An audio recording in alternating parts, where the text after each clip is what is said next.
Hormuz প্রণালীতে ইরানের toll আদায় নিয়ে রয়েছে নানা আলোচনা। এবার টোল আদায় দুইটি পদ্ধতি প্রস্তাব করেছে চায়না।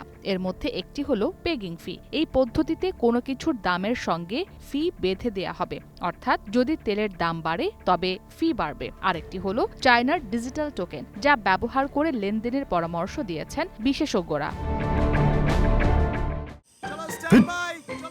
লাইফে কোনো কিছুর গ্যারান্টি নাই, তাই ইন্স্যুরেন্স করুন সিটি ব্যাংকে, কারণ ইন্স্যুরেন্স করলে সিটিতে সুরক্ষা পাবেন নিশ্চিন্তে।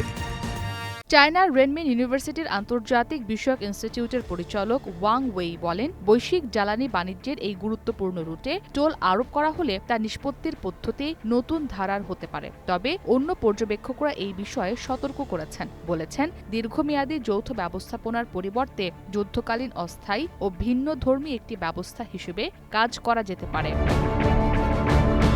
এর আগে এবিসি নিউজকে আমেরিকার প্রেসিডেন্ট ডোনাল্ড ট্রাম্প বলেন, ওয়াশিংটন ইরান 2 সপ্তাহের যুদ্ধবিরতিতে সম্মত হয়েছে।